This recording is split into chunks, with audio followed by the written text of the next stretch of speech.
Hi, my name's Lenique Louis. I'm a jewellery designer based in Cockpit Arts in Holborn.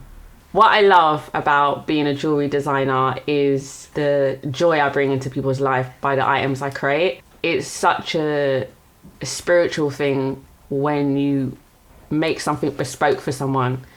You know, you take their essence and their identity and combine that with my aesthetics and what I do, and it just creates something so beautiful, and I love it. It's the best job in the whole entire world, and yeah, I would never do anything else but this for the rest of my life. I absolutely love it. My journey into the jewelry industry wasn't conventional. I didn't go, to uni to learn jewelry. What happened, I was going to university to become an investment banker, and I wasn't happy with doing that. And at that time, I needed to do something for myself. So I went to a trip to Thailand, did something for myself, realized I need to change my life. I came back and I said I wasn't going to go uni anymore.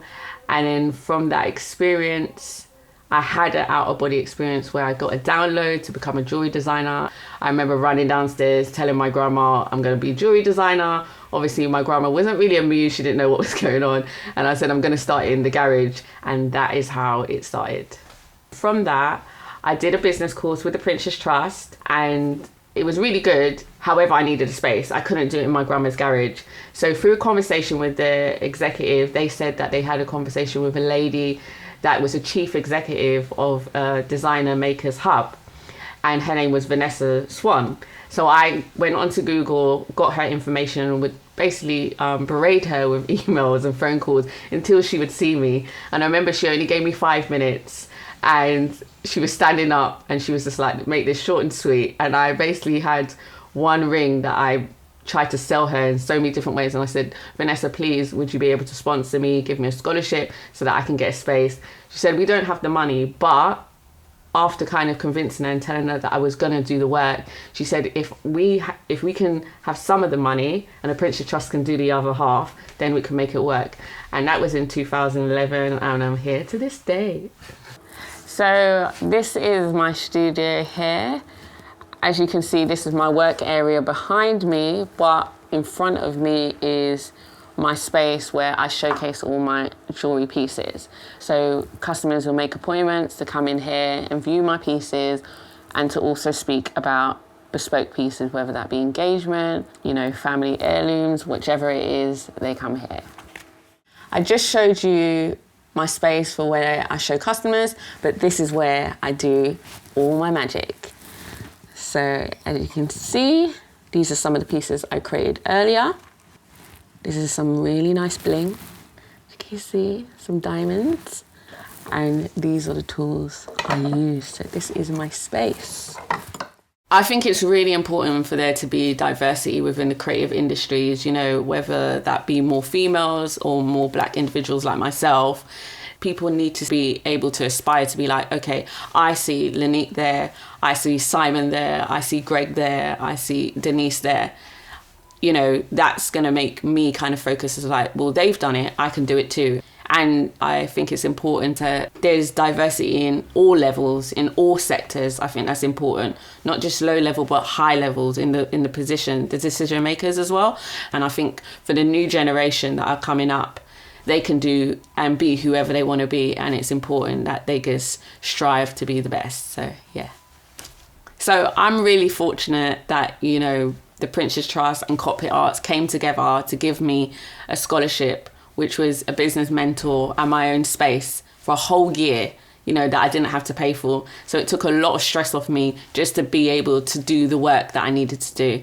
So, and I think it's important that more of those opportunities are available for a diverse community. It's really important. As you know from my story, if it wasn't for, the Princess Trust and Cockpit Arts coming together to give me that opportunity, I really wouldn't be here right now. Maybe in a different way, because I would have get there because I'm very determined, but they gave me that opportunity and I'll never forget that. So my favourite subjects in school, subject was art. I absolutely loved art. That's the way I could express myself. And I suppose art is an extension of what I create now. you know, it's inevitable that I kind of got here. My art teacher would have been like, oh yeah, Lenique's a jewelry designer. It's inevitable. She was always creative. I was always against the grain, what everyone else was doing. Everyone would be doing like flowers. Lenique is doing the abstract art of like a giant or something like that. I was just totally different. And yeah, I got an A star for my GCSE, so I was really proud of that. So anyone that wants to be a jewelry designer like myself, but maybe want to go the conventional way, which is do a degree or a course, there's many out there and it's really simple to do. Or you can start early and you can start an apprenticeship, which is really, really good at the moment. If I had to give my younger self advice, I would say uni isn't for everyone. Uni is for some industries and it's great, but if you decide that you don't want to go to uni, whatever it is, just have focus and have a dream. I didn't necessarily have the support from my family because they wanted to make sure that I was secure and, you know, doing the steps needed, going on a graduate program in order to be an investment banker was going to give me that kind of security. But me doing something creative was totally different because no one in my family was creative in that sense. So, but I had to persevere and show them that I was going to do it because I was the joke in the family. Like everyone just thought, oh, Lenique's just doing this. She's in the garage, you know, just creating. But I had to prove to everyone that I was going to be successful, whether they liked it or not, and I was going to persevere. So I think it's important that if you have a dream, just be focused. You know, all you got to do is you believe in it 110%, like put your whole being and just little steps, you'll get there. And that's what it's, and I would say one more thing, I would say that everyone watching this now, please write down your dreams and aspirations, because I had a list of 25 things that my dad told me to write down.